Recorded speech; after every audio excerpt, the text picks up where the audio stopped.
ಶ್ರೀ ಗುರುಭ್ಯೋ ನಮಃ. ಇವತ್ತಿಂದ ಗೋಪಾಲದಾಸರು, ಶ್ರೀ ಗೋಪಾಲದಾಸರು ಇವರ ಜೀವನ ಚರಿತ್ರೆಯನ್ನ ತಿಳ್ಕೊಳೋ ಪ್ರಯತ್ನವನ್ನ ಮಾಡೋಣ. ಶ್ರೀ ಗೋಪಾಲದಾಸರು ಯಾರು ಅಂದ್ರೆ ಶ್ರೀ ವಿಜಯದಾಸರ ಶಿಷ್ಯರು. ಗಣೇಶನ ಅಂಶಾವತಾರ ಅಂತ ಹೇಳ್ತಾರೆ. ಇವ್ರ ಬಗ್ಗೆ ನಾವು ತಿಳ್ಕೊತಾ ಹೋಗೋಣ. ಸ್ವಲ್ಪ ಗಮನ ಕೊಟ್ಟು ಕೇಳ್ತಾ ಹೋಗ್ಬೇಕು. ಕತೆ ರೂಪದಲ್ಲೇ ಹೇಳ್ತೀನಿ. ಶ್ರೀಮದ್ ಆಚಾರ್ಯರ ಚರಿತ್ರೆ ಹೇಳ್ದ ಹಾಗೆ ತುಂಬಾ ಗಮನ ಕೊಟ್ಟು ಕೇಳ್ತಾ ಹೋಗ್ತಾ ಇದ್ರೆ ನಮ್ಗೆ ಅದ್ರ ಆಳ ಅಗಲನ ಅರ್ಥ ಮಾಡ್ಕೊಳೋದಿಕ್ಕೆ ಸಾಧ್ಯ ಆಗತ್ತೆ. ದೊಡ್ಡವರು ವಿಚಾರ ನಮ್ಗೆ ಅಷ್ಟು ಬೇಗ ಗೊತ್ತಾಗಲ್ಲ. ಯಾಕಂದ್ರೆ ನಮ್ಮ ಯೋಗ್ಯತೆ ತುಂಬಾ ಪುಟ್ಟದು. ನಮ್ಮ ಯೋಗ್ಯತೆ ಪುಟ್ಟದಾಗಿರ್ಬೇಕಾದ್ರೆ ಆ ಯೋಗ್ಯತೆ ಎಷ್ಟಿದೆಯೋ ಅಷ್ಟ್ರ ಮಟ್ಟಿಗೂ ನಾವೇನಾದ್ರೂ ಗಮನ ಕೊಟ್ವಿ ಅಂತಂದ್ರೆ ನಮ್ಮ ಯೋಗ್ಯತೆ ಮಟ್ಟಿಗೆ ದೊಡ್ಡವರು ತೋರಿಸ್ಕೋತಾರೆ ಅನ್ನುವಂಥದ್ದನ್ನ ಇಟ್ಕೊಂಡು ಬ್ಯಾಕ್ಗ್ರೌಂಡ್ ಅಲ್ಲಿ ನಾವು ಮುಂದೆ ಸಾಗ್ತಾ ಹೋಗೋಣ. ಆಶ್ಚರ್ಯ, ಇದು ಸಾಧ್ಯನಾ? ಎಲ್ಲಾ ಕಡೆ ಇದೇ ಮಾತು. ಬೀದಿಲೆಲ್ಲ ಗುಂಪು ಗುಂಪು ಜನ. ಯಾವ ಗುಂಪಲ್ಲಿ ಹೋಗಿ ಕೇಳಿದ್ರುನು ಅದೇ ವಿಚಾರನೆ. ಯಾರೊಬ್ರು ಬಾಯಲ್ಲಿ ಹೋದ್ರು ಕೂಡ ಅದೇ ಮಾತು. ಚೋಟುದ್ದುದ್ ಹುಡ್ಗ ತಪಸ್ ಮಾಡ್ತಾ ಇದ್ನಂತೆ. ತಪಸ್ಸೇನ್ ಬಂತ್ರಿ, ಹುಡ್ಗ ಜಿಂಕೆ ಚರ್ಮದ ಮೇಲೆ ಕೂತಿದ್ನಂತೆ. ಹಾಗೆ ಕೂತ್ಕೊಂಡಿರ್ಬೇಕಾದ್ರೆ ಸ್ವಲ್ಪ ತೂಕಡಕ್ಕೆ ಬಂದಿರ್ಬೇಕೇನೋ. ಸುಮ್ಮನೆ ಕಣ್ಣು ಮುಚ್ಚಿದ್ನಂತೆ. ದೊಡ್ಡ ಹಾವೊಂದು ಬಂದು ಅವನ್ ಹೊಟ್ಟೆನ ಸುತ್ಕೊಂಡ್ಬಿಡ್ತಂತೆ. ಪಾಪ ಹುಡ್ಗ ಹೆದರ್ಕೊಂಡ್ಬಿಟ್ಟಿರ್ಬೇಕೇನೋ. ಅಕಸ್ಮಾತ್ ಅವನ್ ಕೂಗ್ಬಿಟ್ಟಿದ್ರೆ ಹಾವು ಹೆದರ್ಕೊಂಡ್ ಅವನನ್ನ ಕಚ್ಬಿಡ್ತಿತ್ತೋ ಏನೋಪ. ಪುಣ್ಯಕ್ಕೆ ಹುಡುಗ ಧೈರ್ಯವಾಗಿ ಕೂತಿದ್ನಂತೆ. ಅವನ್ ಧೈರ್ಯಕ್ಕೆ ಮೆಚ್ಚಿ ಹಾವು ಅವನ್ ತಲೆ ಮೇಲೆ ಹೆಡೆ ಎತ್ತಿ ಆಟ ಆಡ್ತಂತೆ. ತಲೆ ಮೇಲೆ ಆಡಿದ್ ನೋಡಿಲ್ವಂತ್ರಿ. ಆದ್ರೆ ಹೊಟ್ಟೆ ಸುತ್ತ ತಾನೇ ಸುತ್ತ ಹಾಕೊಂಡು ಹಾವು ಗಂಟ್ ಹಾಕ್ದಂಗ್ ಕಾಣ್ತಾ ಇತ್ತಂತಪ್ಪ. ಅಷ್ಟಾದ್ರೂ ಹುಡುಗ ಕಣ್ ತೆಗಿಲಿಲ್ವಂತೆ. ಕಣ್ಯಾಕ್ ತೆಗಿತಾನ್ರಿ? ಹುಡುಗ ಹೌಹಾರ್ ಕುತ್ಕೊಂಡ್ಬಿಟ್ಟಿರ್ಬೇಕು. ಇಲ್ಲ ಇಲ್ಲ, ಹುಡುಗ ಹೌಹಾರಿದ್ರೆ ಸ್ವಲ್ಪ ಆದ್ರೂ ಅಲ್ಲಾಡ್ತಿದ್ನೇನೋ. ಧೈರ್ಯವಾಗಿ ಕದಲ್ದಂಗೆ ಕೂತಿದ್ರಿಂದ ಹಾವು ಹೊಟ್ಟೆ ಮೇಲೆ ತುಂಬಾ ಹೊತ್ತು ಆಡ್ಕೊಂಡು ಕೊನೆಗೆ ಅದೇ ಇಳ್ಕೊಂಡು ಹೊಟ್ಟೋಯ್ತಂತೆ. ಹುಡುಗನ್ ಹೊಟ್ಟೆ ಸುತ್ತ ಹಾವು ಗಂಟ್ ಹಾಕ್ದಂಗಿರೋದಿಕ್ಕೆ ಅವನೇನ್ ಗಣಪತಿ ಏನ್ರಿ? ಏನ್ ಮಹಾವಿಘ್ನೇಶ್ವರ? ಇವನ್ ಸೇವೆಗೆ ಹಾವು ಬಂದ್ಬಿಟ್ಟಿರುತ್ತೆ. ನೀವು ಒಂದು ನೋಡಿದ್ರೆ 10 ಹೇಳೋ ಈ ಜನಗಳ ಮಾತನ್ನ ಕಟ್ಕೊಂಡು ಏನೇನೆಲ್ಲ ಮಾತಾಡ್ಬೇಡ್ರಿ ಅಂತ ಒಬ್ಬ ಹೇಳ್ತಾನೆ. ಒಂದ್ ಗುಂಪಲ್ಲಿ ಈ ರೀತಿ ಮಾತುಕತೆ ನಡೀತಾ ಇರುತ್ತೆ. ಆ ಗುಂಪಲ್ಲಿ ಇನ್ನೊಬ್ಬ ಬಂದ್ ಸೇರ್ಕೋತಾನಂತೆ. ನಾನೇ ನೋಡೀನ್ರಿ, ನಾನಷ್ಟೇ ಯಾಕೆ, ಎದುರು ಮನೆ ಕುಪ್ಪೇರಾಯರು ನೋಡಿದ್ದಾರೆ. ಅವ್ರ ಹೆಂಡ್ತಿ ರಿಂದಮ್ಮ ಅವಳು ಬಂದು ಈ ವಿಚಾರ ಹೇಳ್ದಾಗ ಕುಪ್ಪೇರಾಯರು ಓಡೋಡ್ ಬಂದು ನನಗೆ ಈ ವಿಚಾರ ಹೇಳಿದ್ರು.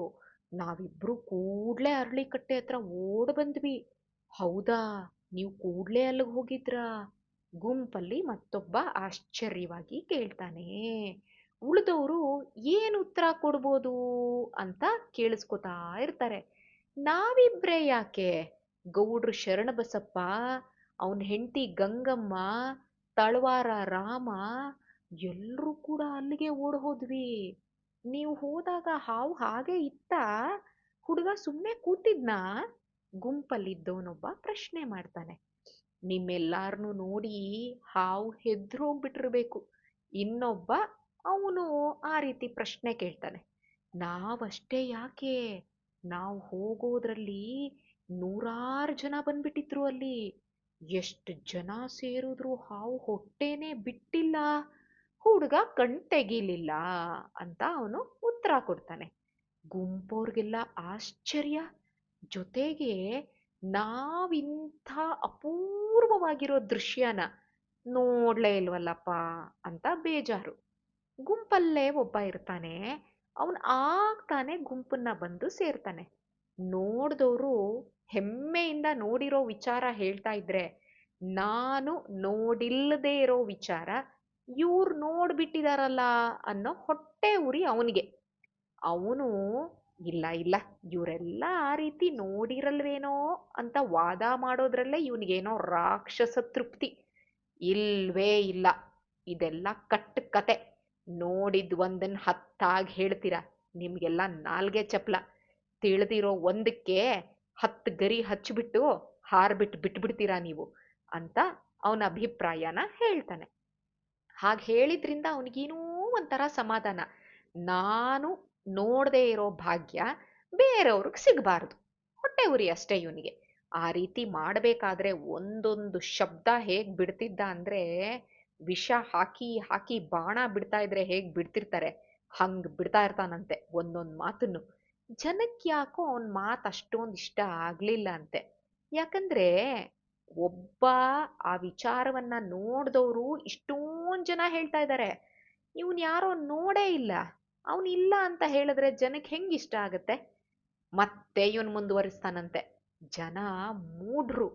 ಮೂಢರು ಅಂದ್ರೆ ಇಗ್ನೋರೆಂಟ್ ಅಂತ, ಎಲ್ಲ ಮೂಢನಂಬಿಕೆ ಅಂತ ಹೇಳ್ತಾನೆ. ಗುಂಪಲ್ಲಿದ್ದವ್ರಿಗೆ ಸ್ವಲ್ಪ ಇದು ಖುಷಿ ಆಗಿರ್ಬೇಕೇನೋ. ಯಾಕಂದ್ರೆ 100 ಜನ ಹೌದು ಹೌದು ಅಂತ ಇದ್ರೆ, ಯಾರೋ ಒಬ್ಬ ಅದನ್ನ ಇಲ್ಲ ಇಲ್ಲ ಅಂತ ಅದನ್ನೆಲ್ಲ ತಿರ್ಚ್ಬಿಟ್ಟು ಹೇಳಿದ್ರೆ ಒಂದಷ್ಟು ಜನಕ್ಕೆ ಅದು ಇಷ್ಟ ಕೂಡ ಆಗತ್ತೆ. ಅದಕ್ಕೆ ಇವನಿಗೆ ಓ, ಯಾರೋ ನನ್ನನ್ನ ಇಷ್ಟಪಟ್ಟು ಕೇಳ್ತಾ ಇದ್ದಾರೆ ನನ್ನ ಮಾತು ಅಂತ ಇವನಿಗೆ ಖುಷಿ ಆಗತ್ತಂತೆ. ಅವನೇನ್ ಮಾಡ್ತಾನೆ, ಇನ್ನ ಹೇಳಬೇಕು ಅಂತ ಎಂಥ್ಯೂಸಿಯಾಸ್ಟಿಕ್ ಆಗಿ ಮುಂದುವರಿಸ್ತಾನೆ.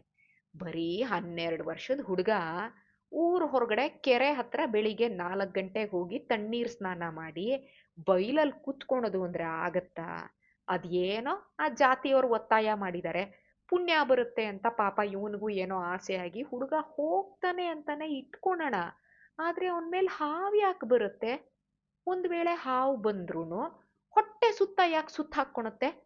ಹಾಗೆ ಹಾವು ಹೊಟ್ಟೆ ಸುತ್ತ ಸುತ್ತ ಹಾಕೊಂಡಾಗ ಈ ಹುಡುಗ ಏನ್ ಬಾಳೆಹಣ್ಣು ತಿಂತಾ ಇದ್ನ? ಅವನ್ಗೇನ್ ಹೆದರಿಕೆ ಆಗಲ್ವಾ? ಏನೋ ಈ ಹುಡುಗನ್ಗೆ ಅದು ಗೊತ್ತಿಲ್ಲದೆ ಇರ್ಬೋದೇನೋ, ಅವನ್ ತಪಸ್ ಮಾಡ್ತಿದ್ದಾಗ ಈ ಘಟನೆ ಆಗಿರ್ಬೋದೇನೋ ಅಂತ ಗುಂಪಲ್ ಪಾಪ ಒಬ್ಬ ಹೇಳ್ತಾನಂತೆ. ಏನೋ ಆ ರೀತಿ ಅಂದಾಗ ಈ ವಾದ ಮಾಡ್ತಿದ್ದವನ್ಗೆ ಸಿಟ್ಟೇ ಬರುತ್ತಂತೆ. ಏನೋ ತಪಸ್ಸ? ತಪಸ್ಸು? ಗಡ್ಡ ಮೀಸೆ ಬಿಟ್ಬಿಟ್ಟಿರೋ ದೊಡ್ಡ ಋಷಿ ಈ ಹುಡುಗ ತಪಸ್ ಮಾಡ್ತಾನಂತೆ, ತಪಸ್ಸು. ರುದ್ರದೇವ್ರ ಅವನಿಗೆ ಒಲ್ದು ಬಿಡ್ತಾನೆ, ಕೇಳ್ರಪ್ಪ ಕೇಳಿ ಇವನ್ ಮಾತನ್ನ ಅನ್ಬಿಟ್ಟು ನಗ್ತಾನಂತೆ. ಏನೋ ನಾನು ನನ್ನ ಒಪಿನಿಯನ್ನ ಹೀಗೆ ಹೇಳ್ದೆ, ಅದಕ್ಕೆ ಇವನು ಇಷ್ಟೊಂದು ಸಿಟ್ಟು ಮಾಡ್ತಾನ ಅಂತ ಅವನಿಗೂ ಸಿಟ್ಟು ಬಂತಂತೆ. ರುದ್ರದೇವ್ರ ಕೃಪೆ ಮಾಡಿದ್ದಕ್ಕೇನೆ ಆ ಹುಡುಗ ತಪಸ್ ಮಾಡ್ತಾ ಇದ್ದಿದ್ದು. ರುದ್ರದೇವ್ರ ಕೃಪೆ ಇಲ್ಲದೆ ಇದ್ರೆ ಅವನಿಗೆ ತಪಸ್ ಮಾಡೋ ಬುದ್ಧಿನೇ ಬರ್ತಾ ಇರ್ಲಿಲ್ಲ ಗೊತ್ತಾ ಅಂತ ಹೇಳ್ತಾನೆ. ಆಗ ಈ ವಾದ ಮಾಡ್ತಾ ಇರೋನ್ಗೆ ಸಿಟ್ಟೆ ಬಂದ್ಬಿಡುತ್ತಂತೆ. ನಾನ್ ಹೇಳ್ತಿದ್ದೀನಿ, ನನ್ನ ಮಾತನ್ನ ಇಲ್ಲ ಅಂತ ಅವನು ಹೇಳ್ತಿದ್ದಾನೆ ಅಂದ್ರೆ ಇವನು ಎಷ್ಟು ಸೊಕ್ಕು ಅನ್ಬಿಟ್ಟು, ಓಹೋ ಹೋ ಹೋ, ರುದ್ರದೇವ್ರೆ ಬಂದ್ಬಿಟ್ಟು ಇವನಿಗೆ ಮನಸ್ಸು ಕೊಟ್ಟು ಬಿಟ್ಟಿದ್ದಾರೆ ತಪಸ್ ಮಾಡೋದಿಕ್ಕೆ ಅಂತ. ಏನ್ ಇವನ್ ದೊಡ್ಡ ಶಿವನ್ ಮಗ, ಅದಕ್ಕೆ ಇವನ್ ಕೇಳದೆ ಇದ್ರುನು ರುದ್ರದೇವ್ರು ಬಂದ್ಬಿಟ್ಟು ಇವನ್ಗೆ ತಪಸ್ ಮಾಡೋದಕ್ ಬಿಟ್ಬಿಟ್ಟಿದ್ದಾರೆ ಅಂತ ಹೇಳ್ತಾನೆ. ಆಗ ಅವನ್ ಹೇಳ್ತಾನಂತೆ ಮತ್ತೊಬ್ಬ, ಶಿವನ್ ಸ್ವಂತ ಮಗನೇ ಇರ್ಬೋದೇನೋ, ಅದಕ್ಕೋಸ್ಕರನೇ ಇಷ್ಟು ಚಿಕ್ಕ ವಯಸ್ಸಲ್ಲೇನೆ ಇಷ್ಟೊಂದು ಏಕಾಂತವಾಗಿ ಕುತ್ಕೊಂಡು ತಪಸ್ ಮಾಡೋ ಹಂತಕ್ಕೆ ಬಂದಿದ್ದಾನೆ. ಯಾರಿಗ್ ಗೊತ್ತು ಈ ಕಲಿಗಾಲದಲ್ಲಿ ದೇವತೆಗಳು ಯಾವ್ಯಾವ ರೂಪದಿಂದ ಬರ್ತಾರೋ ಅವತಾರ ಮಾಡ್ತಾರೋ. ಯಾವ ಅವತಾರ ಪುರುಷರು ಕೂಡ ನಾವು ಮನುಷ್ಯರಿಗಿಂತ ಬೇರೆ ಇದೀವಿ ಅಂದ್ರೆ ನಾವು ದೇವತೆಗಳು ಅಂತ ಯಾರೂ ಹೇಳ್ಕೊಂಡಿಲ್ಲ. ಅವ್ರ ಜೀವನದಲ್ಲಿ ಕೆಲವೊಂದು ಘಟನೆಗಳ ಆಧಾರದ ಮೇಲೆ ಬೇರೆಯವರು ಊಹೆ ಮಾಡ್ತಾರೆ. ಆದ್ರೆ ಆ ವ್ಯಕ್ತಿ ಸತ್ತು ಹೋದ ಮೇಲೆ ಇವರು ಅವತಾರ ಪುರುಷರು ಅಂತ ಜಗತ್ತಿಗೆ ಗೊತ್ತಾಗತ್ತೆ. ಆಮೇಲೆ ಪೂಜೆ ಮಾಡ್ತಾರೆ. ಇದ್ದಾಗ ಅವ್ರನ್ನ ಆಡ್ಕೊಂಡು ನಗೋದು, ಸತ್ ಮೇಲೆ ಅವ್ರನ್ನ ಪೂಜೆ ಮಾಡೋದು, ಇದು ನಮ್ ಜನಗಳ ಬುದ್ಧಿ. ಆದ್ರೆ ಅವತಾರ ಪುರುಷರು ಏನ್ ಮಾಡ್ತಾರೆ, ಇದ್ದಾಗ ಯಾರಾದ್ರೂ ಗೇಲಿ ಮಾಡಿದ್ರೆ ಅದ್ರ ಬಗ್ಗೆ ತಲೆ ಕೆಡಿಸ್ಕೊಳಲ್ಲ, ಹೋದ್ಮೇಲೆ ಪೂಜೆ ಮಾಡಿದ್ರು ಅವ್ರೇನ್ ತಲೆ ಕೆಡಿಸ್ಕೊಳಲ್ಲ. ಅವರು ಯಾವುದೋ ಒಂದು ಕಾರಣಕ್ಕೋಸ್ಕರ ಅವತಾರ ಮಾಡಿರ್ತಾರೆ, ಜನರನ್ನ ಮೇಲೆತ್ತೋದಕ್ಕೆ ಪ್ರಯತ್ನ ಮಾಡ್ತಾ ಇರ್ತಾರೆ. ಅದರಲ್ಲಿ ಎಲ್ಲಾರನ್ನೂ ಮೇಲೆತ್ತಕ್ಕಾಗಲ್ಲ ಅವ್ರಿಗೆ. ಆದ್ರೆ ಅವ್ರೇನ್ ತಲೆ ಕೆಡಿಸ್ಕೊಳೋದಿಲ್ಲ. 10 ಜನನ್ನ ಮೇಲೆತ್ತಕ್ ಹೋದಾಗ ಎಲ್ಲೋ ಒಬ್ಬ ಮೇಲೆ ಎದ್ದೋಳ್ಬೋದು, ಆಗ ಇವ್ರಿಗೆ ಖುಷಿ ಆಗತ್ತೆ ಅಂತ ಹೇಳ್ತಾನೆ ಒಬ್ಬ. ಜನ ಕರೆಕ್ಟ್ ಕರೆಕ್ಟ್ ಇವನು ಹೇಳ್ತಾ ಇರೋ ಸತ್ಯ ಇದೆ ಅಂತ ತುಂಬಾ ಸೀರಿಯಸ್ ಆಗಿ ಅವನ್ ಮಾತನ್ನ ಕೇಳ್ತಿರ್ತಾರೆ. ಆಗ ಈ ವಾದ ಮಾಡ್ತಾ ಇರೋನು ಕಟ್ಟೆ ಒಡೆದ್ ಹೋಗುತ್ತಂತೆ. ಇವಂದು ಪೇಷನ್ಸ್ ಅನ್ನೋ ಕಟ್ಟೆ. ಆಗ ಇವನು ಜೋರಾಗಿ ಕೂಗ್ಬಿಡ್ತಾನಂತೆ, ಕೇಳ್ರಪ್ಪ ಕೇಳ್ರಪ್ಪ ಇವನ್ ಮಾತನ್ನ, ಏ ವೆಂಕಮ್ಮನ್ ಮಗ ಆ ಹುಡ್ಗ ಅವತಾರ ಪುರುಷ ಅಂತೆ, ಅವನ ಹೊಟ್ಟೆಗೆ ಹಾವು ಸುತ್ಕೋತಂತೆ, ಈಗ್ಲೇ ಹೋಗ ಆ ಹುಡ್ಗನ್ ತಲೆ ಹೊಡಿತೀನಿ ನೋಡ್ತಾ ಇರಿ, ಅದ್ಯಾವ ಶಿವ ಬಂದವನನ್ನ ರಕ್ಷಣೆ ಮಾಡ್ಬಿಡ್ತಾರೋ ನಾನು ನೋಡೇ ಬಿಡ್ತೀನಿ ಅಂತ ಹೇಳಿ ಪಕ್ಕದ ಕಲ್ ತಗೊಂಡು ಹೋಗೋದಿಕ್ಕೆ ಶುರು ಮಾಡ್ತಾನೆ. ಯಾರ್ದೋ ವಿಚಾರ, ಯಾವುದೋ ಒಂದು ಇನ್ಸಿಡೆಂಟು, ಮಾತಾಡ್ಕೊಳೋರು ಮಾತಾಡ್ಕೋತಾ ಇದ್ದಾರೆ, ನಂಬೋರ್ ನಂಬ್ಲಿ ಬಿಟ್ಟೋರ್ ಬಿಡ್ಲಿ ಅಲ್ಲ, ಅವ್ರವ್ರ ನಂಬಿಕೆ ಪ್ರಕಾರ ಅವ್ರವ್ರ ನಡ್ಕೊಂಡ್ಲಿ, ಬೇರೆಯವ್ರಿಗೆ ಯಾಕೆ ಸಿಟ್ಟು? ಒಬ್ರ ನಂಬಿಕೆ ಮತ್ತೊಬ್ರು ಯಾಕೆ ಇನ್ಸಲ್ಟ್ ಮಾಡಬೇಕು? ಯಾರ್ದೋ ವಿಚಾರಕ್ಕೆ ನೀವ್ಯಾಕೆ ಜಗಳ ಆಡ್ತಾ ಇದ್ದೀರಾ? ನಿಮ್ಮಿಬ್ರು ಜಗಳದಿಂದ ಆ ಹುಡುಗನ್ ತಲೆ ಮೇಲೆ ಯಾಕೆ ಕಲ್ಲು ಬೀಳ್ಬೇಕು ಅಂತ ಜನ ಇಬ್ರು ಸಮಾಧಾನ ಮಾಡಕ್ ನೋಡ್ತಾರಂತೆ.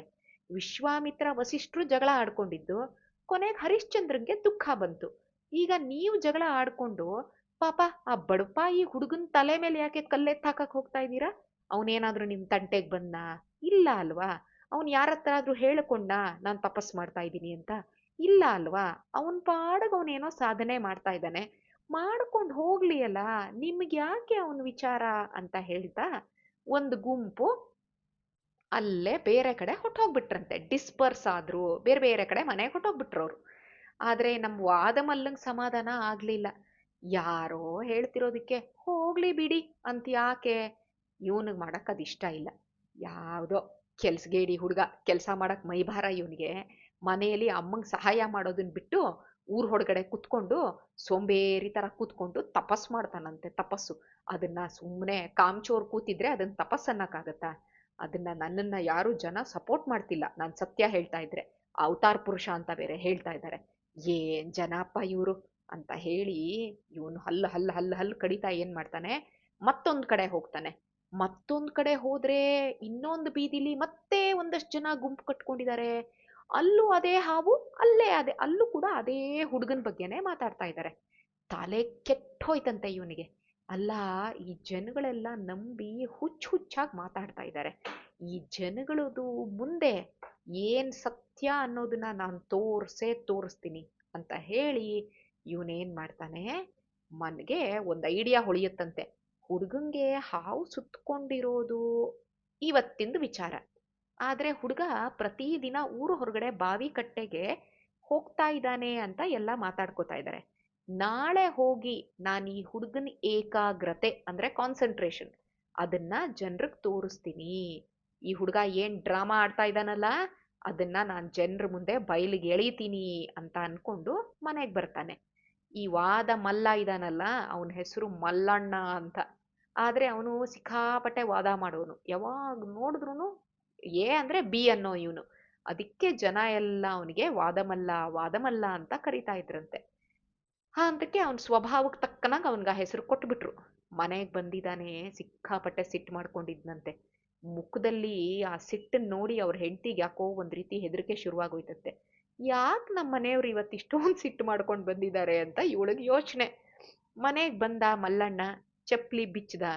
ನಿತ್ಯ ಅವಳ ಪಾಪ ಏನ್ ಮಾಡ್ತಾಳೆ, ಡೈಲಿ ಮಾಡೋರ್ ತರ ಹೆಂಡತಿ ಗಂಡಂಗೆ ಕಾಲ್ ತೊಳ್ಕೊಳಕ್ಕೆ ಅಂತ ನೀರ್ ಕೊಡ್ತಾಳಂತೆ. ಎಲ್ಲೋ ನೋಡ್ಕೊಂಡಿರ್ತಾನೆ ಮಲ್ಲಣ್ಣ, ಆ ನೀರನ್ನ ಕಾಲ್ಗೆ ಹಾಕೊಳೋದ್ ಬಿಟ್ಕೊಟ್ಟು ಕಾಲ್ ಮುಂದ್ಗಡೆನೆ ಸುರ್ಕೋತಾ ಇರ್ತಾನಂತೆ. ಹೆಂಡತಿ ಇನ್ನೊಂದ್ ತಂಬ್ಗೆ ನೀರ್ ಕೊಡ್ತಾಳೆ, ಅದನ್ನೂ ಕಾಲ್ ತೊಳೆಯೋಕ್ ಉಪಯೋಗಿಸ್ಲಿಲ್ವಂತೆ ಅವನು. ಸಿಟ್ಟು ಬಂದ್ ಏನ್ ಮಾಡ್ತಾನೆ, ಎದುರುಗಡೆ ಗೋಡೆಗೆ ಬೀಸಿ ಬಿಡ್ತಾನಂತೆ ನೀರ್ನ. ಆ ನೀರು ಬೀಸಿದ ಹೊಡ್ತಕ್ಕೆ ಗೋಡೆಗೆ ಬಿದ್ದು ಆಮೇಲೆ ಇವನ್ ಮೂತಿಗೆ ಎಗರುತ್ತಂತೆ. ಮುಖಾನ್ ಒರೆಸ್ಕೋತಾನೆ, ಒಳಗಡೆ ಬರ್ತಾನೆ. ಹೆಂಡತಿಗೆ ಆಶ್ಚರ್ಯ ಆಗತ್ತೆ, ಏನಕ್ಕೆ ನಮ್ಮ ಯಜಮಾನ್ರು ಇವತ್ತು ಯಾಕೋ ವಿಚಿತ್ರವಾಗಿ ಆಡ್ತಾ ಇದಾರಲ್ಲ ಅಂತ. ಆದ್ರೆ ಕೇಳಕ್ಕೆ ಅವಳಿಗೆ ಧೈರ್ಯ ಬರಲ್ಲ.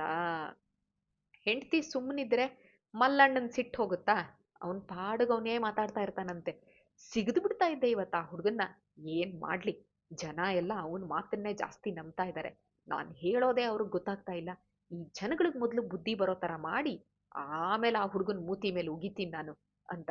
ಆಗ ಹೆಂಡತಿ ಒಂದು ಗೆಸ್ ಮಾಡ್ತಾಳೆ, ಓ, ಈ ದಿನ ಯಾವುದೋ ಒಂದು ಟಾಪಿಕ್ ಮೇಲೆ ಚರ್ಚೆ ಆಗಿದೆ, ಗಂಡಂಗೆ ಇನ್ಸಲ್ಟ್ ಆಗಿದೆ, ಅವ್ರು ಬಂದಿದ್ದಾರೆ.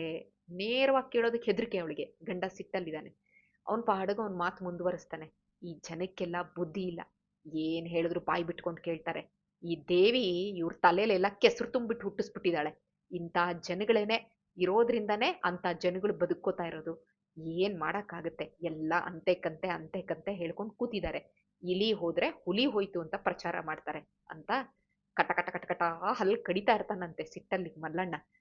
ನಡೆದಿರೋ ವಿಷಯ ಹೊರಗಡೆ ಬಂದಿಲ್ಲ. ಹೆಂಡತಿಗೆ ಕ್ಯೂರಿಯಾಸಿಟಿ ತಡ್ಕೊಳಕ್ ಆಗ್ತಾ ಇಲ್ಲ. ಡೈರೆಕ್ಟ್ ಆಗಿ ಕೇಳೋಣ ಅಂದ್ರೆ ಅವಳಿಗಷ್ಟು ಧೈರ್ಯ ಕೂಡ ಇಲ್ಲ. ಅವರೇ ಸಮಾಧಾನ ಮಾಡ್ಕೊಂಡು ಹೇಳಿ ಅಂತ ಅವಳು ಕಾಯ್ತಾಳೆ ಕಾಯ್ತಾಳೆ. ಮಲ್ಲಣ್ಣ ವಿಷಯ ಬಾಯಿ ಬಿಡ್ಲಿಲ್ಲ. ಒಳಗಡೆ ಹೋಗ್ಬಿಟ್ಟು ಅವಳೇನ್ ಮಾಡ್ತಾಳೆ, ಸಜ್ಜೆ ರೊಟ್ಟಿ ತಗೊಂಬಂದ್ ಕೊಡ್ತಾಳಂತೆ. ಅವಳು ತಂದು ಕೊಟ್ಟಿದ್ದನ್ನ ಮಲ್ಲಣ್ಣ ಬಿಸಿಗಿದೆಯೋ ತಣ್ಣಗಿದೆಯೋ ನೋಡೋದೇ ಇಲ್ಲ. ತಕ್ಷಣ ಬಾಯಿಗೆ ಹಾಕೋತಾನೆ. ನೋಡಿದ್ರೆ ನಾಲ್ಗೆ ಚುರುಕ್ ಅನ್ನತ್ತಂತೆ. ಬಿಸಿ ಬಿಸಿ ರೊಟ್ಟಿ ಬಾಯಿಗೆ ಹಾಕೊಂಡ್ಬಿಟ್ಟ ಅವನು. ತಟಕ್ಕಂತ ಖುಷಿಯಾಗಿ ಎದೊಳ್ತಾನಂತೆ. ಆ ನನ್ ಮಗನ್ ನಾಲ್ಗೆ ಚುರುಕ್ ತಟ್ಟಬೇಕಂದ್ರೆ ನಾಳೆ ಅವನ್ ಮೈಗ್ ಚುರುಕ್ ತಟ್ಟಿಸ್ತೀನಿ. ವಿಷಯ ಬಯಲಿಗೆ ಬಂದಾಗ ಜನ ತಾವಾಗೇನೆ ಎಚ್ಚರ ಆಗ್ತಾರೆ ಅಂತ ಹೇಳಿ ಕೈ ತೊಳ್ಕೊತಾನಂತೆ. ಹಾಸಿಗೆ ಮೇಲೆ ಮಲಗ್ತಾನೆ. ಹೆಂಡತಿ ಮನೆ ಕೆಲಸ ಎಲ್ಲ ಮುಗಿಸ್ಕೊಂಡು ಬಂದಾಗ್ಲೂ ಕೂಡ ಮಲ್ಲಣ್ಣ ಏನೋ ಮೇಲ್ಗಡೆ ಸೀಲಿಂಗ್ ನೋಡ್ಕೊಂಡು ಹಲ್ ಕಡಿತಾನೇ ಇದ್ನಂತೆ. ಮಲ್ಲಣ್ಣ ಯಾಕೋ ಬಂದಾಗ್ಲಿಂದ ಯಾವುದೋ ಒಂದು ವಿಚಾರದಲ್ಲಿ ತುಂಬಾ ಡೀಪ್ ಆಗಿ ತೊಡಗಿಸ್ಕೊಂಡ್ಬಿಟ್ಟಿದ್ದಾನೆ. ಸಿಟ್ಟು ಬಂದಿದೆ ಅವನಿಗೆ. ಏನಾದ್ರೂ ಮಾಡಿ ಅವನ್ ಮೈಂಡ್ ಡೈವರ್ಟ್ ಮಾಡೋಣ ಅಂತ ಮಲ್ಲಣ್ಣಂದ್ ಹೆಂಡತಿ ಅವಳೇನ್ ಮಾತಾಡ್ತಾಳೆ, ಊರವರೆಲ್ಲ ಮಾತಾಡ್ಕೋತಾ ಇದ್ರಲ್ಲ ಇವತ್ತೊಂದು ಟಾಪಿಕ್, ಅದಕ್ಕೆ ಅದನ್ನೇ ಪಾಪ ಎತ್ತಾಳಂತೆ. ಅವಳಿಗೆ ಗೊತ್ತಿಲ್ಲ ಅದ್ರಿಂದಾನೇ ಗಂಡಂಗ್ ಸಿಟ್ಟು ಬಂದಿದೆ ಅಂತ. ಕೇಳಿದ್ರ ಈ ವಿಚಾರನ ಅಂತ ಶುರು ಹಚ್ಕೋತಾಳಂತೆ. ಆಗ ಗಂಡಂಗೆ ಗೊತ್ತಾಗಿಲ್ಲ. ಅವನು ಯಾವ್ದು ಅಂತ ಸ್ವಲ್ಪ ರಫ್ ಆಗೇ ಕೇಳ್ತಾನೆ ಜೋರಾಗಿ. ಅದೇ ನಮ್ ವೆಂಕಮ್ಮನ್ ಮಗ ಭಾಗಣ್ಣ, ಅದೇ ಆ ಪುಟ್ಟ ಹುಡ್ಗ ಬಾವಿಕಟ್ಟೆ ಬಳಿ ಹತ್ರ ಇರೋ ಅರಳಿ ಮರದ ಕೆಳಗಡೆ ಅಂತ ಅವಳು ಹೇಳ್ತಿದ್ದಂಗೆನೆ ಬಾಯಿ ಮುಚ್ಚು ಅಂತ ಜೋರಾಗಿ ಕೂಗ್ತಾನಂತೆ. ಮನೆ ಛಾವಣಿ ಹಾರೋಗ್ಬಿಡ್ಬೇಕು ಆ ರೀತಿ ಕೂಗ್ತಾನೆ. ನಿನಗೂ ಆ ರೋಗ ಬಂತಾ? ಹಾವು ಬಂದು ಹೊಟ್ಟೆಗೆ ಸುತ್ಕೊಂಡಿದ್ರು ಆ ಹುಡುಗ ತಪಸ್ ಮಾಡ್ತಾ ಇದ್ದ ಅಂತ ನೀನು ನಂಬ್ತಾ ಇದ್ಯಾ ಅಂತ ಹೇಳ್ತಾನೆ. ಹೆಂಡತಿ ಹೆದ್ರೋಗ್ಬಿಡ್ತಾಳಂತೆ. ಗಂಡನ್ ಸಮಾಧಾನ ಮಾಡೋದಿಕ್ಕೆ ನಾನ್ ಏನೋ ಒಂದು ಬೇರೆ ವಿಚಾರ ಎತ್ತಣ ಅಂತ ಹೋದ್ರೆ ಅದೇ ವಿಚಾರದಿಂದಾನೇ ಗಂಡಂಗ್ ಸಿಟ್ಟು ಬಂದಿರೋದು ಅಂತ ಇವಳು ಗೊತ್ತಾದಾಗ ಆಶ್ಚರ್ಯ ಆಗತ್ತಂತೆ. ಪಾಪ ನನ್ ಗಂಡ ಸಿಟ್ಟು ಮಾಡ್ಕೊಂಡಿದ್ದಾನೆ. ಆ ಪಾಪ ಆ ವೆಂಕಮ್ಮನ್ ಮಗ ಪುಟ್ಟ ಹುಡುಗ ಇನ್ನ ಭಾಗಣ್ಣ, ಏನ್ ಇವ್ರಿಬ್ರಿಗೂ ಸಂಬಂಧ? ಭಾಗಣ್ಣ ನೋಡಿದ್ರೆ 12 ವರ್ಷದ ಪುಟಾಣಿ ಮಗು. ಜೊತೆಲಿ ಅವನ್ ಜಾಸ್ತಿ ಮಾತಾಡೋನಲ್ಲ, ಮೌನವ್ರತ ಮಾಡ್ತಾ ಇದ್ದಾನೆ ಅಂತ ಜನ ಹೇಳ್ತಾರಂತೆ. ಅವನ್ ಇತ್ತೀಚೆಗೆ ಮಾತಾಡಿದ್ದಂತೂ ಜಾಸ್ತಿ ಯಾರು ಕೇಳಲೇ ಇಲ್ಲ. ತಾಯಿ ವೆಂಕಮ್ಮ ಹೊರಗಡೆ ಭಿಕ್ಷೆಗೆ ಹೋಗ್ತಾಳೆ. ಅವರು ಇವರು ಹೇಳಿರೋ ಸಣ್ಣ ಪುಟ್ಟ ಕೆಲ್ಸನ ಮಾಡ್ಕೊಡ್ತಾಳೆ. ಅವ್ರು ಏನ್ ಕೊಟ್ಟಿದಾರೋ ಅದನ್ನ ತಗೊಂಡು 4 ಮಕ್ಳಿಗೂ ಕೂಡ ರೊಟ್ಟಿನೋ ಗಂಜಿನೋ ಏನೋ ಮಾಡಿ ಇಡ್ತಾಳೆ. ಬೇರೆ ಯಾವ ಉಸಾಬ್ರಿನೂ ಅವಳಿಗಿಲ್ಲ. ಯಾರ್ ಕೊಡ್ಲಿಲ್ವೋ ಅವ್ರ ಮೇಲೆ ಬೇಜಾರ್ ಮಾಡ್ಕೊಳಲ್ಲ. ಊರ್ ಹೊರಗಡೆ ಇರೋ ಹನುಮಪ್ಪನ್ ಗುಡಿಲಿ ಇವಳಿಗೊಂದು ಜಾಗ. ಇವಳಿಗ್ ಮನೆ ಇಲ್ಲ ಪಾಪ, ಹನುಮಪ್ಪನ್ ಗುಡಿನೇ ಇವ್ರ ಮನೆ. ಆ ರೀತಿ ಇದ್ದಾರೆ. ದೊಡ್ಡ ಮಗನೇ 12 ವರ್ಷದ ಭಾಗಣ್ಣ, ದೊಡ್ಡವನ್ ಇವನು. ಇವನ್ಕಿಂತ ನೆಕ್ಸ್ಟ್ 3 ಜನ ಮಕ್ಕಳು ಇನ್ನ ಪುಟ್ಟವ್ರು. ದೊಡ್ಡ ಮಗ ಪೆದ್ದ ಅಂತ ತುಂಬಾ ಜನ ಅನ್ಕೋತಾರೆ. ಹೊಲಗಳತ್ರ ಹೋಗಿ ಭಿಕ್ಷೆಗೆ ಅಂತ ವೆಂಕಮ್ಮ ಹೋದ್ರೆ ಭಾಗಣ್ಣ ಹೋದ್ರೂ ಕೂಡ ಅವ್ರಿಗೆ ಯಾರು ಏನ್ ಕೊಟ್ರು ಅಂತಾನೂ ಭಾಗಣ್ಣಂಗ್ ಗೊತ್ತಿರಲ್ವಂತೆ. ಅವ್ನು ಯಾವಾಗ್ಲೂ ಆಕಾಶದ ಕಡೆನೇ ನೋಡ್ತಾ ಇರ್ತಾನಂತೆ. ಒಬ್ನೇ ಇದ್ರಂತೂ ಯಾವಾಗ್ಲೂ ಆಕಾಶನೇ ನೋಡ್ತಾ ಇರ್ತಾನಂತೆ. ಏನೋ ಆಕಾಶ ಇವನ್ ಸ್ವಂತ ಆಸ್ತಿ ಅನ್ನೋ ಹಾಗೆ ಅದನ್ನ ಕಾಯ್ತಿದಾನೇನೋ ಅನ್ನೋ ರೀತಿ ಅವನು ನೋಡ್ತಾ ಇರ್ತಾನಂತೆ ಆಕಾಶನ. ಪ್ರಪಂಚದ ಅರಿವೇ ಇಲ್ಲ ಇವನಿಗೆ. ಅಂಥವನು ನಮ್ಮ ಯಜಮಾನ್ರ ವಿರುದ್ಧವಾಗಿ ಮಾತಾಡ್ತಾನ? ಇಲ್ಲಪ್ಪ, ಪಾಪ. ಹೋಗ್ ನಮ್ಮ ಯಜಮಾನ್ರು ಇಂಥ ಪುಟಾಣಿ ಹುಡುಗನ್ ಮೇಲೆ ಬೇಜಾರ್ ಮಾಡ್ಕೋತಾ ಇದಾರಲ್ಲ ಅಂತ. ಇನ್ನು ಪಾಪ ಹೋಗ್ಲಿ, ಈ ಭಿಕ್ಷೆ ಕಾಳು ಇಟ್ಕೊಂಡು ಜೀವನಾನ ಮೇಂಟೈನ್ ಮಾಡ್ತಿದ್ದಾಳಲ್ಲ ಈ ವೆಂಕಮ್ಮ, ಅವಳು ನಮ್ಮ ಯಜಮಾನ್ರ ಮೇಲೆ ಸಿಟ್ಟು ಮಾಡ್ಕೊಂಡಿರೋಕ್ ಸಾಧ್ಯನೇ ಇಲ್ಲ. ಪಾಪದಲ್ಲಿ ಪಾಪದ ಹೆಂಗಸು ಅವಳು, ತುಂಬಾ ಪಾಪ ಅವಳು. ಅದೇನ್ ಮಾತು ಆಡಲ್ಲ, ಯಾವ ರೀತಿ ಅವಳು ಚರ್ಚೆ ಮಾಡುವಂಥವಳಲ್ಲ. ಹಿಂಗಿದ್ರೂ ಕೂಡ ನನ್ ಗಂಡಂಗ್ ಯಾಕ ಆ ಹುಡುಗನ್ ಮೇಲೆ ಸಿಟ್ಟು? ಎಲ್ರೂ ಪಾಪ ಕುತೂಹಲದಿಂದ ಆ ಊರವರೆಲ್ಲ ಮಾತಾಡ್ಕೋತಾ ಇದ್ದಾರೆ ಆ ಹುಡುಗ ತಪಸ್ ಮಾಡ್ತಾ ಇದ್ದಾನೆ ಅಂತ.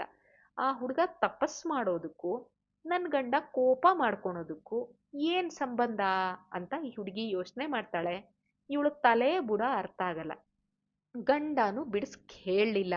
ಸಿಟ್ಟಿಂದ ಆಗೊಂದ್ಸರಿ ಈಗೊಂದ್ಸರಿ ಅವನು ಬೈಕೋತಾ ಇರೋದು ಮಾತ್ರ ಇವಳಿಗೆ ಕೇಳಿಸುತ್ತೆ. ಸರಿಯಾಗಿ ಮಾತಾಡಕ್ಕೂ ಬರಲ್ಲ ಆ ಹುಡುಗಂಗೆ. ತಪಸ್ ಮಾಡ್ತಾನಂತೆ, ತಪಸ್ಸು. ನೋಡ್ತೀನಿ ಇವನ್ ತಪಸ್ಸನ್ನ. ಇವನನ್ನ ನಾಳೆ ಇವನನ್ನ ಎತ್ತಿ ಇವನ್ ಮಾಡೋ ಬೂಟಾಟಿಕೆ ಎಲ್ಲ ಜನರ ಮುಂದೆ ನಾನು ಹೇಳ್ದೆ ಇದ್ರೆ ನಮ್ಮ ಅಪ್ಪನ ಮಗಾನೇ ಅಲ್ಲ ನಾನು ಅಂತ ಅಂತಾನೆ. ಸ್ವಲ್ಪ ವಾಯ್ಸ್ ಮೆಲ್ಲಗಾಗಿರುತ್ತಂತೆ. ಆಗ ಇವಳಿಗೆ ಅನ್ಸುತ್ತಂತೆ, ಮೇ ಬಿ ಸ್ವಲ್ಪ ಸಿಟ್ಟು ಕಡಿಮೆ ಆದಂಗಿದೆ ನಮ್ಮ ಯಜಮಾನ್ರಿಗೆ ಅಂತ. ಇದೇ ಸರಿಯಾಗಿರೋ ಟೈಮು ಅಂತ ಹೇಳ್ಬಿಟ್ಟು ಹೆಂಡತಿ ಏನ್ ಮಾಡ್ತಾಳೆ, ಒಳಗಡೆ ಹೋಗಿ ಗಂಡಂಗೆ ಕುಡಿಯೋಕೆ ಅಂತ ಬಿಸಿ ಹಾಲನ್ನ ತಗೊಂಬಂದು ಕೊಡ್ತಾಳೆ. ಥೂ, ಅವಳು ಭಯಕ್ಕೋ ಅಥವಾ ಗಂಡನ ಮೇಲಿನ ಸಿಟ್ಟಿಗೋ ಹಾಲಿನ ಲೋಟ ಕೆಳಗಡೆ ಬಿದ್ದುಬಿಡ್ಬೇಕಾ? ಬಿಸಿ ಹಾಲು ಗಂಡನ ಕಾಲ್ ಮೇಲೆ ಬಿದ್ದು ಬೊಬ್ಬೆ ಎದ್ಬಿಡುತ್ತಂತೆ. ಗಂಡ ಹಾ ಅಂತ ಕಿರ್ಚ್ತಾನೆ ಹೊರತು ಹೆಂಡತಿ ಮೇಲೆ ರೇಗ್ಲಿಲ್ವಂತೆ. ಅವನಿಗೇನೋ ಒಂದು ಯೋಚನೆ ಬಂತಂತೆ. ಅಷ್ಟು ಬೇಗ ಏನೋ ಒಂದು ಯೋಚನೆ ಬಂತು. ಬಿಸಿ ಬಿಸಿ, ಸರಿ ಸರಿ, ಇದೇ ಸರಿ, ನಾಳೆ ಅವನಿಗೆ ಮಾಡ್ತೀನಿ. ಈ ರೀತಿ ಹಾಲಲ್ಲ, ಬಿಸಿನೀರ್ ಚೊಲ್ಲಿದ್ರೆ ಅವನ ಮೇಲೆ ಅವನ್ ತಪಸ್ಸೇನು ಅಂತ ಜನಕ್ಕೆ ಗೊತ್ತಾಗತ್ತೆ ಅಂತ ಹೇಳಿ, ಅಬ್ಬಾ ಬೆಳಿಗ್ಗೆಯಿಂದನೂ ಸಿಕ್ಕಾಪಟ್ಟೆ ಟೆನ್ಷನ್ ಮಾಡ್ಕೊಂಡಿದ್ನಲ್ಲ, ಇವಾಗ ಸಿಕ್ತು ಸೊಲ್ಯೂಷನ್ನು ಅಂತ ಮಲ್ಲಣ್ಣಂಗೆ ಖುಷಿ ಆಗತ್ತಂತೆ. ಏನೇನೋ ಮಾತಾಡ್ತಾ ಇದ್ದೀರಾ, ಬಿಸಿನೀರು ಯಾಕೆ ಆ ಹುಡುಗನ ಮೈ ಮೇಲೆ ಹಾಕ್ತೀರಾ ಅಂತ ಹೆಂಡತಿ ಕೇಳ್ತಾಳೆ. ಬಾಯ್ ಮುಚ್ಚು, ಇಲ್ದೇ ಇರೋ ಉಸಾಬ್ರಿ ನಿನಗ್ಯಾಕೆ ಅಂತ ಗಂಡ ಬೈತಾನೆ. ಅವಳಿಗೆ ಯೋಚನೆ ಶುರು ಹತ್ಕೋತಂತೆ. ನನ್ನ ಗಂಡ ಯಾವುದೋ ಒಂದು ಕೆಟ್ಟ ಡಿಸಿಷನ್ಗೆ ಬಂದ್ಬಿಟ್ಟಿದ್ದಾನೆ ಅಂತ ಅವಳಿಗೆ ಗೊತ್ತಾಗೋಯ್ತು. ಆದ್ರೆ ಗಂಡನ್ ತಡೆಯೋ ಧೈರ್ಯ ಇಲ್ಲ ಅವಳಿಗೆ. ಪಾಪ ಆ ಹುಡುಗನ್ಗೆ ನನ್ನ ಗಂಡ ಏನ್ ಮಾಡ್ಬಿಡ್ತಾನೋ ಅಂತ ಇವಳಿಗೆ ಟೆನ್ಷನ್ ಶುರುವಾಯ್ತಂತೆ. ಆ ಪುಟಾಣಿ ಹುಡುಗ ಅವನ್ ಕಣ್ಣು ಮುಂದೆ ಕಾಣಿಸ್ಕೊಳಕ್ಕೆ ಶುರುವಾಗ್ತಾನಂತೆ. ಕುಳ್ಳು ಹುಡುಗ, ಉದ್ದ ಮೂಗು, ವಯಸ್ಸಿಗೆ ಮೀರಿರೋ ಹೊಟ್ಟೆ, ಅಂದ್ರೆ ಸ್ವಲ್ಪ ಡೊಳ್ಳು ಹೊಟ್ಟೆ ಇತ್ತು ಅಂತ, ಡುಮಣ. ಅಗಲವಾಗಿರೋ ಕಿವಿ ಇತ್ತಂತೆ, ಮಿರಿ ಮಿರಿ ಮಿರಿ ಮಿಂಚು ಅಂತ ಪುಟ್ ಪುಟ್ಟು ಕಣ್ಣುಗಳು. ಅವ್ನ್ ಮಾತಾಡೋದೇ ಕಡಿಮೆ. ಯಾರಾದ್ರೂ ಮಾತಾಡ್ಸಿದ್ರೆ ನಕ್ಕು ಬಿಟ್ಟು ಮುಂದೆ ಹೋಗ್ತಾ ಇದ್ದ ಅಷ್ಟೇ ಅಂತೆ. ನಕ್ಕಿದ್ರೆ ಒಳ್ಳೆ ಗುಲಾಬಿ ತರ. ಅವನ ಹಲ್ಲುಗಳು ತುಂಬಾ ಚೆನ್ನಾಗಿತ್ತಂತೆ. ಆದ್ರೂ ಒಂದು ಹಲ್ಲು ಮಾತ್ರ ಮೇಲ್ಗಡೆದು ಯಾಕೋ ಸ್ವಲ್ಪ ಅರ್ಧ ಮುರಿದೋದಂಗಿತ್ತಂತೆ. ಬೆಳೆದಿದ್ದೆ ಅಷ್ಟು ಅಂತ ಅವ್ರಮ್ಮ ಹೇಳಿದ್ರೆ, ಇಲ್ಲ ಮುರ್ಕೊಂಡಿರ್ಬೇಕು ಅಂತ ಜನ ಹೇಳ್ತಾ ಇದ್ರಂತೆ. ಹುಡುಗನ್ ವರ್ತನೆ ತುಂಬಾ ವಿಚಿತ್ರವಾಗಿತ್ತಂತೆ. ಅವನ ಕ್ಯಾರೆಕ್ಟರಿಸ್ಟಿಕ್ಸ್. ಯಾರ ಜೊತೆನೂ ಮಾತಾಡ್ತಿರ್ಲಿಲ್ಲ. ಅಮ್ಮನ ಜೊತೆ ಹೊಲಕ್ಕೆ ಭಿಕ್ಷೆಗೆ ಹೋದ್ರು ಕೂಡ ಅವ್ನು ಯಾರನ್ನೂ ಕೇಳ್ತಿರ್ಲಿಲ್ವಂತೆ ಭಿಕ್ಷೆ ಕೊಡಿ ಅಂತ. ಯಾರ ತಂಟೆ ಇಲ್ಲ, ತಕರಾರಿಲ್ಲ. ಬೇರೆ ಹುಡುಗರ ಜೊತೆ ಗಲಾಟೆ ಮಾಡ್ಕೋತಾ ಇರ್ಲಿಲ್ವಂತೆ. ಅವನ್ ತಮ್ಮಂದ್ರು ಅಂಗಳದ ಮುಂದೆ ಆಟ ಆಡ್ತಾ ಇದ್ರೆ ಇವನ್ ಪೆದ್ದನ್ ತರ ಸುಮ್ಮನೆ ಕೂತಿರ್ತಿದ್ನಂತೆ. ಆದ್ರೆ ಬಾಯಿ ತೆಗೆದು ಮಾತಾಡಿದ್ರೆ ಅಕ್ಷರ ಮಾತ್ರ ಸ್ಪಷ್ಟವಾಗಿ ಮಾತಾಡ್ತಾ ಇದ್ನಂತೆ. ದೊಡ್ಡೋರು ಹೇಳೋದಕ್ಕೆ ತತ್ತತ್ತ ಪಪ್ಪಪ್ಪ ಅನ್ನೋ ಶಬ್ದ ಕೂಡ ಇವನು ಸ್ಪಷ್ಟವಾಗಿ ಹೇಳ್ತಾ ಇದ್ನಂತೆ. ಮಲ್ಲಣ್ಣನ ಹೆಂಡತಿಗೆ ಅವ್ರಮ್ಮ ಜ್ಞಾಪಕಕ್ಕೆ ಬರ್ತಾಳಂತೆ. ಆ ಭಾಗಣ್ಣನ ಅಮ್ಮ ಹೇಗಿದ್ಲು, ಆ ಭಾಗಮ್ಮ ಅನ್ನುವಂಥದ್ದನ್ನ, ಅವ್ರ ಬಾಲ್ಯ ಅನ್ನುವಂಥದ್ದು ಹೇಗಿತ್ತು, ಇದನ್ನೆಲ್ಲ ನಾಳಿನ ಸಂಚಿಕೆಯಲ್ಲಿ ತಿಳ್ಕೊಳ್ಳೋಣ ಅಂತ ಹೇಳ್ತಾ, ಮಧ್ವಾಂತರ್ಗತ ಶ್ರೀಕೃಷ್ಣ ಅರ್ಪಣಮಸ್ತು.